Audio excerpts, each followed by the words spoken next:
చేస్తున్నాను. అంతకన్నా ముందు నేను చిన్న క్షమాపణ కోరుతున్నాను. ఎందుకంటే మా పెద్దనాన్న గారు 2 సార్లు ఫోన్ చేశారని రమ్మని. కొన్ని కారణాల వల్ల నేను కాలేజీ నుంచి ఇంటికి రావడం లేట్ వల్ల రాలేకపోయాను. నన్ను క్షమించమని పెద్దనాన్న గారిని కోరుతున్నాను. ఇక్కడ చెప్పాల్సిన ఒక విషయం చెప్పి మిమ్మల్ని వాక్యంలో తీసుకెళ్తాను. క్షమాపణ అనే విషయం గురించి మనం ఆలోచిస్తే ఈ పదము లోకంలో చాలా విలువైన పదం. ఎందుకంటే ఎవరైనా తప్పు చేశారనుకోండి, సారీ అని చెబితే వెంటనే కరిగిపోతుంది మన మనసు. ఎందుకంటే ఆ యొక్క పదానుకున్న గొప్పతనం అలాంటిది. మీరు కనుక చూస్తే యేసుక్రీస్తు కూడా సిలువలో క్షమించారు. ఎవరిని? ఆ చుట్టుపక్కల ఉన్న వాళ్ళని, అలాగే ఆ సైనికుల్ని. తండ్రి మీరేం చేస్తున్నారు, మీరేం కనుక క్షమించండి అన్నారు. కాబట్టి ఆ క్షమాపణ అనే పదాన్ని మనం జీవితంలో గుర్తుపెట్టుకోవాలి. సరే, ఏదేమైనా కానీ ఈరోజు మనం మాట్లాడుకునే అంశం ఏంటంటే తగ్గించుకున్నవాడు హెచ్చింపబడతాడా అనే అంశాల గురించి మాట్లాడాలి. ముందుగా మూల వాక్యముగా లూకాసు సువార్త 18వ అధ్యాయము 14వ వచనం. లూకాసు సువార్త 18వ అధ్యాయం 14వ వచనం 2వ లైన్. తన్ను తాను హెచ్చించుకున్నవాడు, అక్కడి నుంచి తన్ను తాను హెచ్చించుకున్నవాడు తగ్గింపబడనియు, తన్ను తాను తగ్గించుకున్నవాడు హెచ్చింపబడనియు చెప్పాను. ఆచేద్దాం. ఈ రోజు మన అంశం ఏంటంటే తగ్గించుకున్నవాడు హెచ్చింపబడతారా? ఈ యొక్క అంశాల గురించి మనం తెలుసుకునే ఈ రోజు చర్చ నుండి బయటికి వెళ్ళాలి. కాబట్టి ఈ రోజు మనం మాట్లాడుకున్న అంశంలో భాగంగా మనం ఈ వాక్యాన్ని బట్టి చూస్తే ఈ చదివిన వాక్యాన్ని ఒక్కొక్కసారి మనం మిస్అండర్స్టాండ్ చేస్తూ ఉంటాం. ఎందుకంటే దాని యొక్క సందర్భం తెలియక. ఈ సందర్భం కనుక మనకు తెలిస్తే దాన్ని మనం మిస్అండర్స్టాండ్ చేసుకోలేము. అంటే అది ఒక్కొక్కసారి ఆ వాక్యాన్ని ఉపయోగించిన చోట ఉపయోగిస్తూ ఉంటాం, ఉపయోగించాల్సిన చోట ఉపయోగించలేము. ఎందుకనంటే ఆ సందర్భం తెలియని వారు ఉంటారు కాబట్టి ఆ సందర్భాన్ని కూడా తెలుసుకుని ముగించడానికి ప్రయత్నం చేద్దాం. ఆ సందర్భం కనుక తెలవాలంటే 18వ అధ్యాయం 9వ వచనం నుండి చదువుకురండి. ఒక్కొక్క వచనంగా. తామే నీతిమంతులని తమ్ము నమ్ముకుని ఇతరులను తృణీకరించు కొందరితో ఆయన ఈ ఉపమానం చెప్పాను. ప్రార్థన చేయుటకై 2 మనుషులు దేవాలయమునకు వెళ్ళిరి. వారిలో ఒకడు పరిసయ్యుడు, ఒకడు సుంకరి. ఆచేద్దాం. ప్రతి మనిషి కూడా తన యొక్క ఆలోచన బట్టి, తన యొక్క లక్షణాలను బట్టి, తన యొక్క అందాన్ని బట్టి, తన యొక్క జ్ఞానాన్ని బట్టి, తనకున్న మొత్తం అన్నింటిని బట్టి కూడా ఏం ఆలోచిస్తాడంటే నేనే గొప్పని, వాళ్ళందరూ గొప్పలు కాదు అని తన కొళ్ళు నెత్తికి ఎక్కిన అంటారు చూసారండి, అలా ప్రవర్తిస్తూ ఉంటాడు మనిషి. అలాంటి వారి గురించి యేసుక్రీస్తు ఆ రోజే మాట్లాడారు ఒక ఉపమాన రూపంలో. అసలు ఉపమానం అంటే ఏంటంటే ఒక వస్తువుని లేదా కొందరు వ్యక్తులను ఉదహరిస్తూ ఒక విషయాన్ని అర్థమయ్యేటట్లు చెప్పడాన్ని ఉపమానం అన్నారు. ఆ ఉపమానంలో భాగంగానే మనం ఇప్పుడు ఒక ఉపమానం చూడబోతున్నాం. ఆ ఉపమానంలో ఏం జరిగిందంటే యేసుక్రీస్తు బోధిస్తూ ఉన్నారు. ఏమని బోధిస్తున్నారంటే 2 వ్యక్తులు ఉన్నారు. ఆ 2 వ్యక్తులు ప్రార్థన చేయడానికి దేవాలయానికి వచ్చారు. ఆచేద్దాం. ఇక్కడ మనం కనుక చూస్తే 18వ అధ్యాయం 10వ వచనంలో ప్రార్థన చేయుటకై 2 మనుషులు దేవాలయమునకు వెళ్ళి. ఆచేద్దాం. ఇక్కడ మనం చూస్తే ఒక పదం కనిపించింది. ఏంటంటే పదం అంటే ప్రార్థన అనే పదం కనిపించింది. ఈ ప్రార్థనని మనం ఎలా తీసుకోవాలంటే ఒక క్రైస్తవ విశ్వాసిగా లేదా క్రీస్తు యొక్క బిడ్డగా మనం ఎలా తీసుకోవాలంటే ప్రార్థనను ప్రాణ ఆయువు కింద తీసుకోవాలి. ఎందుకంటే మనం ఒక ఆక్సిజన్ ఆయువు అనేది లేకపోతే ఎలా బ్రతకలేమో, ఒక క్రైస్తవునిగా దేవుని బిడ్డగా ప్రార్థన లేకపోతే కూడా బతకలేము అన్న ఆలోచన ఎప్పుడైతే కలిగి ఉంటామో అప్పుడు దేవునిలో ఉన్నామని లెక్క. అంటే ప్రార్థన చేయడానికి 2 వ్యక్తులు వచ్చారంట. ఎక్కడికి వచ్చారండి అంటే దేవాలయానికి వచ్చారు. అసలు దేవాలయం అంటే ఏంటంటే దేవాలయం అంటే దైవారాధన చేసే స్థలం అని అర్థం. అంటే దేవుణ్ణి ఆరాధించే స్థలం అని అర్థం. ఎక్కువ మనం ఏం ఆలోచిస్తామంటే చర్చిలో దేవుడు ఉంటాడు, దేవాలయంలో దేవుడు ఉంటాడు అని ఆలోచిస్తూ ఉంటాం. కానీ ఉంటాడు అని ఆలోచిస్తాం, కానీ అక్కడ దేవుడిని ఆరాధించాలి అన్న ఆలోచన అతి తక్కువ మంది ఉంటారు. అంటే దేవాలయానికి వచ్చారండి, ఆ వచ్చిన ఎందుకు వచ్చారంటే ప్రార్థన చేయడానికి వచ్చారు. ఇద్దరు వ్యక్తులు ఉన్నారు, ఒకరు పరిసయ్యుడు, మరొకరు సుంకరి. ఇక్కడ ఈ రెండు పదాలు కనుక మనం ఆలోచిస్తే ఈ రెండు కూడా ఆ యొక్క వ్యక్తుల పేర్లు కాదు, మరి ఏంటంటే అంటే వృత్తులు అంటాం. ఇక్కడ గమనించండి, పేరుకి వృత్తికి తేడా ఉంది. ఎలా అంటే పేరు ఎందుకు పెడతారంటే అంటే ఒక వ్యక్తిని గుర్తుపట్టడానికి పేరు పెడతా ఉంటారు. మరి వృత్తి ఏంటంటే అంటే ఆ యొక్క వ్యక్తి చేసే పని. అంటే ఇప్పుడు ఆ యొక్క ఇద్దరు వ్యక్తులు ఉన్నారు, ఒకడు పరిసయ్యుడు, ఒకడు సుంకరి. ఈ రెండు కూడా వృత్తులు కానీ పేర్లు కాదు. మరి వృత్తులు అయితే ఆ వృత్తుల గురించి మాట్లాడాలి కదండి, అంటే ఆ వృత్తుల గురించి మాట్లాడదు. ఇద్దరులో ఒకడు పరిసయ్యులు, తర్వాత చెప్పండి సుంకరి. పరిసయ్యుడు గురించి మాట్లాడదు. ఈ పరిసయ్యుడు అనే పదం పరాష్ అనే హెబ్రీ పదం నుండి వచ్చింది. అసలు ఈ పదానికి అర్థం ఏంటంటే అంటే ప్రత్యేకింపబడిన గుంపు అని అర్థం. అసలు వీళ్ళ యొక్క పని ఏంటంటే ధర్మశాస్త్ర గ్రంథాలు ఉన్నాయండి మన బైబిల్లో. ఎన్ని గ్రంథాలు అంటే 5 గ్రంథాలు ఉన్నాయి. ఏంటంటే అవి ఆది కాండం నుండి ద్వితీయోపదేశ కాండం వరకు. వీటిని తారా గ్రంథాలు అన్నారు, అంటే ధర్మశాస్త్ర పుస్తకాలు. ఇవి మోషే రాశారు. ఈ యొక్క పరిశీలన వాళ్ళు ఏం చేయాలంటే ఆ 5 పుస్తకాలు కూడా అధ్యయనం చేసి అలా ఇక్కడ ఎలా అయితే కూర్చున్నారో ఆ రోజుల్లో కూడా ప్రజలకి ఆ యొక్క వాక్యాన్ని చెప్పాలి, అధ్యయనం చేసి బోధించాలి. కానీ వాళ్ళు అలా బోధించేవారు, కానీ వాళ్ళ యొక్క బోధించే బోధకి వారు చేసే యొక్క పనితీరుకి చాలా వ్యత్యాసం ఉండేది. అంటే వాళ్ళే బోధించడానికి బోధించేవారు, కానీ అలా పాటించేవాళ్ళు కాదు. వాళ్ళే పరిచయం. ఇంకొక రెండో వ్యక్తిని కనుక చూస్తే వాళ్ళే సుంకరి. ఈ సుంకరిని మనం ఇంగ్లీష్లో ఇలా అనవచ్చు, ఏమనంటే ట్యాక్స్ కలెక్టర్ అని. అంటే పన్నును వసూలు చేసే వ్యక్తి అని కూడా అనవచ్చు ఈ యొక్క సుంకరిని. వీళ్ళు ఏం చేయాలండి అంటే మరి ఆ రోజుల్లో ఒక ప్రభుత్వం ఉంది. ఈ రోజులో ఎలా మనకు ప్రభుత్వం ఉందో ఆ రోజులో ఒక ప్రభుత్వం ఉంది. ఆ ప్రభుత్వం పేరే చెప్పండి, రోమా ప్రభుత్వం. ఆ రోమా ప్రభుత్వంలో కొంతమంది ఉద్యోగులు ఉన్నారు. ఆ ఉద్యోగుల్లో ఒక ఉద్యోగే ఈ యొక్క సుంకరి. అసలు ఈ యొక్క సుంకరి పని ఏంటంటే అంటే ఇక్కడ బాగా గమనించండి, మనం కనుక ఎవరైనా ప్రభుత్వ ఉద్యోగం ఉంటే తనకి జీతం ఎక్కడి నుంచి వస్తుందండి అంటే ప్రభుత్వం దగ్గర నుంచి వస్తారు. కానీ ఆ రోజులు అలా కాదు. ఈ యొక్క వ్యక్తి ప్రభుత్వానికి చెల్లించాలి. ఎలా చెల్లించాలంటే ఆ రోజుల్లో ఆ యొక్క పన్నులు వసూలు చేసి ఆ యొక్క ప్రజల దగ్గరే ఎక్కువ పన్ను వసూలు చేసి తనకు జీతాన్ని తీసుకుని కొంతదే తన యొక్క ప్రభుత్వానికి చెల్లించాలి. అందుకే ఆ రోజుల్లో సుంకరిని దేశ ద్రోహుల కింద భావించేవారు. అంటే ఇక్కడ మనం 2 వృత్తుల గురించి మాట్లాడారు. ఒకటి పరిసయ్యుడు, 2 సుంకరి. ఇద్దరు వచ్చి ప్రార్థన చేశారు. చూడండి ఒకసారి 11వ వచనం. పరిసయ్యుడు నిలబడి, దేవా, నేను చోరులను, అన్యాయస్తులను, వ్యభిచారులనైనా ఇతర మనుషులనైనను ఈ సుంకరులనైనను ఉన్నందుకు నీకు కృతజ్ఞతాస్తుతులు చెల్లించుచున్నాను ఆశ్చర్యం. ఇప్పుడు అర్థమైందండి. అంటే యేసుక్రీస్తు ఉపమానం చెప్తున్నారు. ఉపమానంలో 2 వ్యక్తుల్ని చెప్పారు. 2 వ్యక్తుల్లో ఒకరు పరిసయ్యుడు, ఒకరు సుంకరి. వాళ్ళ యొక్క వృత్తుల గురించి మనం మాట్లాడాం. ఇప్పుడు వాళ్ళ యొక్క ప్రార్థన గురించి మాట్లాడాం. ఇప్పుడు పరిసయ్యుడు వచ్చి ప్రార్థన చేస్తున్నాడు.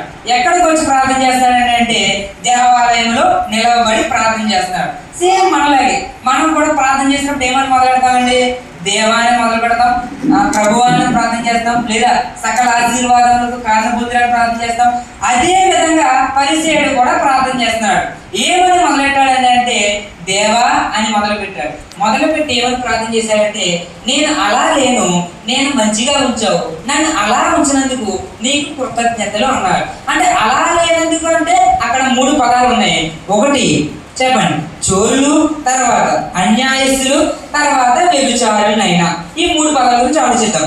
ఒకటి చోరులు అంటే ఎవరండి అంటే దొంగలు. చోరులు అంటే దొంగలు. మరి అన్యాయస్తులు ఎవరండి అంటే న్యాయం తప్పి తిరిగేవారు, అంటే న్యాయం చేయలేనివారు. ఇప్పుడు బాగా గమనించండి, ఎవరైనా దొంగలు ఉన్నారనుకోండి, చోరులు అన్నారు.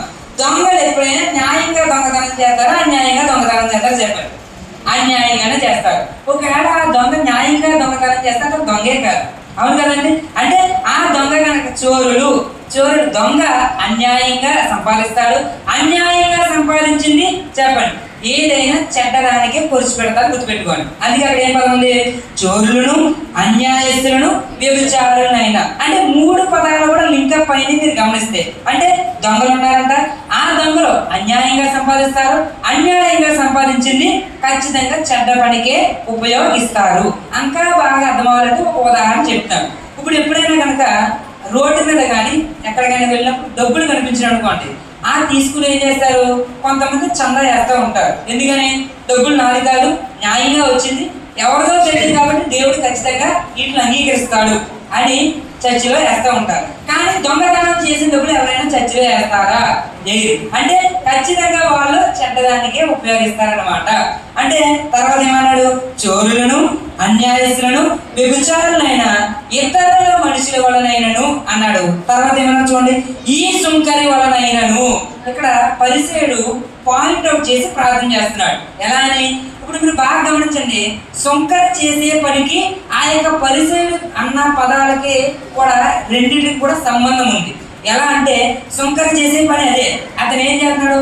దొంగ వలె దోచుకున్నాడు, అన్యాయంగా డబ్బులు తీసుకున్నాడు, ఆ డబ్బులు చెడ్డ పనికి ఉపయోగిస్తున్నాడు. అందుకోసం ఏమన్నాడు? ఈ సుంకరి వలె లేనందుకు నీకు చదవండి కృతజ్ఞతాస్తుతులు చెల్లించుచున్నాను అని చెప్పారు. ఎవరండి? ఈ యొక్క పరిసేయుడు. తర్వాత ఇంకా ఈయన చాలా పెద్ద ప్రార్థన చేశాడు. ఏమన్నాడు? ఫస్ట్ నేను అలా లేను, నన్ను మంచిగా ఉంచేది దేవుడా, తర్వాత నేను నీ కోసం ఎన్ని చేశాను, నువ్వు నా కోసం ఎన్ని చేయలేదు అని మాట్లాడతారు. చూడండి ఒకసారి, వారులకు 2 మార్లు ఉపవాసము చేయుచు నా సంపాదన అంతటిలో 10వ వంతు చెల్లించుచున్నానని తనలో తాను ప్రార్థించుచుండేని ఆప్చేద్దాం. అంటే మొదట ఏమన్నాడండి? అలా లేను, ఇలా ఉన్నాను. ఇప్పుడు ఏమన్నాడు? నేను నీకు ఇన్ని చేశాను అని తనలో తాను ప్రార్థన చేశాడు. ఇన్నంటే ఏం చేశాడండి అంటే వారానికి 2 రోజులు ఉపవాసం ఉన్నాడంటే. వారానికి ఎన్ని రోజులండి అంటే చెప్పండి? 7 రోజులు. 7 రోజులు లేదా 2 రోజులు ఉపవాసం ఉన్నాడంట. అసలు మనం ఈ పదాన్ని ఆలోచించాలి. ఉపవాసం అనే పదాన్ని గురించి ఆలోచిస్తే దాన్ని వినగొడితే ఇలా ఉంటుందండి. ఎలా అంటే ఉప ప్లస్ వాసము. అంటే ఉప అంటే దగ్గరగా, వాసం అంటే ఉండడం. ఎవరికి దగ్గరగా ఉండడం అంటే దేవునికి దగ్గరగా ఉండడాన్ని ఉపవాసం అంటారు. కానీ అది ఇదేంటో తెలియదు, కానీ ఉపవాసం ఉన్నప్పుడు దేవునికి దగ్గరగా ఉండాలనుకుంటాం, కానీ భోజనానికి దగ్గరగా ఉంటాం. ఎందుకనంటే సాతాను అంత మనం శోధిస్తూ ఉంటాడు కాబట్టి. అంటే ఈ ఉపవాసాన్ని ఎందుకుంటారంటే నేను శారీరకంగా ఆహారానికి ఏమి నా యొక్క ఆలోచన ఇవ్వకుండా దేవుడి యొక్క వాక్యానికే నా అటెన్షన్, నా కాన్సన్ట్రేషన్, నా ఏకాగ్రత ఉంచుతాను అని ఉపవాసం ఉంటారు. కానీ ఏమన్నాడు? నేను 2 రోజులు ఉపవాసం ఉన్నాను, తర్వాత నా సంపాదన అంతట్లో 10వ వంతు చెల్లిస్తున్నాను. దాన్నే మన భాషలో దశమ భాగము అంటాం. అదే విధంగా అతను సంపాదన అంతట్లో చెల్లించాడంట. అంటే ఈ పరిచయ ప్రార్థన చూస్తే ఒక్కొక్కసారి కొంతమంది కనిపిస్తూ ఉంటారు. ఏమని? ఏంటబ్బా ఈ పరిచయ ప్రార్థన కూడా మన ప్రార్థనలాగే ఉంది అనిపిస్తూ ఉంటారు. అంటే అలా నేను ఇలా ఉన్నాను, నేను నీ కోసం ఎన్ని చేశాను అని తనలో తను ప్రార్థన చేసుకున్నాడు. ఎవరండి? చెప్పండి? పరిచయుడు. ఇప్పుడు సుంకరి యొక్క ప్రార్థన చూద్దాం. చదవండి. అయితే సుంకరి దూరముగా నిల్చుండి ఆకాశం వైపు కొండలెత్తుటకైనను ధైర్యము చాలక రొమ్ము కొట్టుకొనుచు, దేవా పాపినైన నన్ను కరుణించమని పలికెను ఆచేద్దాం. ఇప్పుడు మీరు బాగా గమనిస్తే పరిసేయుడి ప్రార్థనకి సుంకరి ప్రార్థన కనుక మనం కంపేర్ చేస్తే సుంకరి ప్రార్థన చాలా చిన్న ప్రార్థన. ఎలా అంటే ఆయన చాలా భయంతో ప్రార్థన చేస్తున్నాడు, పశ్చాత్తాపంతో ప్రార్థన చేస్తున్నాడు. అతను ఎలా అంటే సుంకరి ఆ యొక్క దేవాలయం బయట నిల్చుండి ఆకాశం వైపు కూడా కొండలు ఎత్తడానికి భయం వేస్తుందంటండి. ఎందుకు భయం వేస్తున్నారంటే ఆయన చదివి ఉంటాడు. ఏమని? ఆకాశం నా సింహాసనము, భూమి నా పాదపీఠము అని దేవుడు చెప్పాడు. అందుకోసం ఆయన దేవుడు తెలుసుకున్నాడు కాబట్టి ఆకాశం వైపు తన కొండెత్తలకు భయం వేసిందంటే, భయం వేసి పాపినైన నన్ను కరుణించి ప్రభు అని ఆయన రొమ్ము కొట్టుకున్నాడు. అంటే గుండెలు బాదుకున్నాడు. ఇప్పుడు అసలు బాగా గమనించండి, అసలు ఒక మనిషి గుండెల బాధకుని ఎప్పుడు ఏడుస్తాడండి అంటే విపరీతమైన బాధ వచ్చినప్పుడే మనిషి అంత గట్టిగా ఏడుస్తూ ఉంటాడు, అంత పశ్చాత్తాపంతో ఏడుస్తూ ఉంటాడు. అంటే ఆ యొక్క వ్యక్తి ఎంత పశ్చాత్తాపంతో ఏడిచి ఆ యొక్క ప్రార్థన చేశాడో గమనించండి. ఎవరండి? సుంకరి. ఇతను ఒక ఎంప్లాయ్ అయ్యింది. అతను దేవుడు తెలుసుకుని ఏం చేశాడంటండి, దేవుడితో పశ్చాత్తాప పడ్డాడు. పశ్చాత్తాపడి ఏం చేశాడు, పాపినైన నన్ను కరుణించు దేవా అన్నాడు. అసలు ఈయన దేవుడు ఆకాశం వైపు కళ్ళు ఎత్తడానికి ఆయనకి భయం వేసిందంటండి. అంటే ఇప్పుడు పరిసయ్యుడు సుంకరి ప్రార్థన మనం కనుక చూస్తే పరిసయ్యుడి ప్రార్థన చాలా పెద్దది, చెప్పండి, సుంకరి ప్రార్థన చాలా చిన్నది. ఈ ఇద్దరు ప్రార్థనలో దేవుడు ఎవరి ప్రార్థన విన్నాడండి అంటే కింద వచ్చిన ఉండదు, చదవండి. అతని కంటే ఇతడు నీతిమంతుడిగా తీర్చబడి తన ఇంటికి వెళ్ళాలని మీతో చెప్పుచున్నాను. తన్ను తాను హెచ్చించుకున్నవాడు తగ్గింపబడనియు, తన్ను తాను తగ్గించుకున్నవాడు హెచ్చింపబడనని చెప్పాను. ఇప్పుడు చెప్పండి, అతడు అంటే మొదట మాట్లాడాను కదండి, అతను పరిసయ్యుడి కంటే సుంకరి నీతిమంతుడిగా ఎంచబడ్డాడు. ఎందుకు నీతిమంతుడిగా ఎంచబడ్డాడండి అంటే అతను తన్ను తగ్గించుకున్నాడు కాబట్టి, అతను తగ్గించుకుని ఏం చేశాడండి, పశ్చాత్తాపడ్డాడు కాబట్టి దేవుడి దృష్టిలో అతను ఏం చేశాడంటే నీతిమంతుడిగా తీర్చబడ్డాడు. అందుకే ఇతనేమో తన ఇంటికి వెళ్ళాడంటండి, అతనేమో చెప్పండి, ఇతను చదవండి ఒకసారి. అతని కంటే ఇతను నీతిమంతుడిగా తీర్చబడి తన ఇంటికి వెళ్ళాలని మీతో చెప్పుచున్నాను. ఇప్పుడు చెప్పండి, ఇద్దరు వ్యక్తుల గురించి మనం మాట్లాడాం. ఒకటి పరిసయ్యుడు, ఒకటి సుంకరి. ఇద్దరిలో ఎవరు తగ్గించుకున్నారండి అంటే సుంకరి తగ్గించుకున్నాడు. పరిసయ్యుడు ఏం చేశాడంటే తన్ను తాను హెచ్చించుకున్నాడు. ఇప్పుడు వాక్యం చదవండి, మూల వాక్యంలోని తన్ను తాను హెచ్చించుకున్నవాడు తగ్గింపబడినని, తన్ను తాను తగ్గించుకున్నవాడు హెచ్చింపబడినని చెప్పాను. ఇప్పుడు చెప్పండి, పరిసయ్యుడు ప్రార్థన చేశాడు, సుంకరి ప్రార్థన చేశారు. హెచ్చించుకున్నవాడు తగ్గించబడ్డాడు, ఆ వ్యక్తి పరిసయ్యుడు. ఇంకో వ్యక్తి ఉన్నాడు, అతనే సుంకరి. ఇతను ఏం చేశాడండి అంటే తన్ను తాను తగ్గించుకున్నాడు. తన్ను తాను తగ్గించుకుని తన పాపాలను క్షమాపణ కోరాడు. అందుకోసం దేవుడు అతను ఏం చేశాడండి, హెచ్చించాడు. అందుకే ఈ వాక్యం చదవం, తన్ను తాను హెచ్చించుకున్నవాడు తగ్గింపబడినని, తన్ను తాను తగ్గించుకున్నవాడు హెచ్చింపబడినని అతనితో చెప్పాను. అసలు ఈ యొక్క వాక్యం గురించి చెప్పి ఒక 5 నిమిషాలు ముగించడానికి ప్రయత్నం చేస్తాను. అసలు ఈ యొక్క వాక్యాన్ని నేను మొదలు పెట్టే ముందు ఒక మాట చెప్పానండి. ఏంటంటే మిస్అండర్స్టాండ్ అవుతూ ఉంటారు అని. అంటే ఈ యొక్క వాక్యాన్ని కొన్ని సందర్భాల్లో ఏలాపాలంగా ఈ యొక్క వాక్యాన్ని ఉపయోగిస్తారు. ఎప్పుడంటే అంటే బాగా గమనించండి, భార్య భర్త ఏమైనా గొడవ పెట్టుకుంటా ఉంటే లేదా దెబ్బలాట ఏమైనా జరుగుతూ ఉంటే వాళ్ళ మధ్యలోకి వెళ్ళి కొంతమంది ఏం చేస్తారంటే ఈ వాక్యం చెప్తా ఉంటారు. ఏమని? తన్ను తాను తగ్గించుకున్నవాడు హెచ్చింపబడును, తన్ను తాను హెచ్చించుకున్నవాడు తగ్గింపబడును అంటారు. అంటే వాళ్ళిద్దరూ కొట్టుకుంటున్నారు, వాళ్ళిద్దరూ కొట్టుకుంటే ఏం చేసుకుంటారు, ఇతను కొట్టేస్తారు. అంటే సందర్భం మనకి తెలియాలి. ఈ సందర్భం తెలిసినప్పుడు మనకి ఏం తెలుస్తుందండి, ఆ సందర్భంలో మనం వాడకూడదు. అంటే ఈ సందర్భం ఎప్పుడు జరిగింది, పరిసయ్యుడికి సుంకరికి మధ్య సందర్భంలో జరిగింది. ఇద్దరు వ్యక్తుల యొక్క గొడవ మధ్యలో ఈ యొక్క సందర్భం జరగలేదు అని అప్పుడు మనకి వివేకం, జ్ఞానం అనేది వస్తూ ఉంటుంది. ఇంకా ఏం జరిగింది అంటే అపోస్తలుడైన పౌలు కొరింథీయులకు రాసిన పత్రిక మొదటి పత్రిక 15:10 అంటాడు. ఏమనంటే నేనేమై ఉన్నానో అది దేవుని కృప వలనే ఉన్నాను అంటాడు. ఎందుకు ఈ మాట అంటాడంటే ఆయన ముందు దూషించాడు, క్రైస్తవులను దూషించాడు. ఇంకేం చేశాడు, క్రైస్తవులను చెప్పాడు, క్రైస్తవులను దూషించాడు. ఇంకా చర్చికి వెళ్తుంటే వెళ్ళించేవాడు. అలాంటి వాళ్ళని దేవుడు ఏం చేశాడంటే అపోస్తలులు అనబడ్డకు అధికారం ఇచ్చాడు. అందుకే ఆ కింద వచనంలో 15:10 అంటాడు. కొరింథీయులకు రాసిన మొదటి పత్రిక 15:10 అయినను నేనేమై ఉన్నానో అది దేవుని కృప వలనే ఉన్నది. అలాగే మనం కూడా ఈ విధంగా చెప్పాలండి. ఏమని? మనం ఎలా ఉన్నా సరే ఈ మాట ఖచ్చితంగా చెప్పాలి. ఏమని? నేనేమై ఉన్నానో అది దేవుని కృప వలనే ఉన్నది. ఎందుకున్నది అంటే ఆయన చిత్తం మనలో నెరవేర్చబడుతుంది కాబట్టి. ఇంకా ఎవరైనా వ్యక్తులు ఉన్నారండి అంటే చివరిగా ఒక వ్యక్తిని మీ ముందు నుంచి ముగించేస్తాను. ఫిలిప్పీయులకు రాసిన పత్రిక 2:8 ఉంటుంది. క్రీస్తు యేసును కలిగిన ఈ మనసు మీరును కలిగి ఉన్నది. ఎందుకు కలిగి ఉండాలంటే ఆయన తండ్రి యొక్క అధికారం గలవాడే యేసుక్రీస్తు తన కుమారుడిగా ఉండి ఆయన తన్ను తాను తగ్గించుకుని ఈ లోకానికి వచ్చి సిలువ వేయబడేంతగా అతన్ని తన్ను తాను తగ్గించుకున్నాడు. తన్ను తాను తగ్గించుకున్నాడు కాబట్టి దేవుడు అన్ని నామముల కంటే పై నామముగా ఆయన నామమును చేశాడు. ఇప్పుడు మరి బాగా గమనించండి, నేను ఇక్కడ నలుగురు వ్యక్తులు మీ ముందు ఉంచాను. నలుగురు వ్యక్తుల్లో 1 పరిసయ్యుడు, 2 సుంకరి, 3 అపోస్తలుడైన పౌలు, 4 చెప్పండి యేసుక్రీస్తు.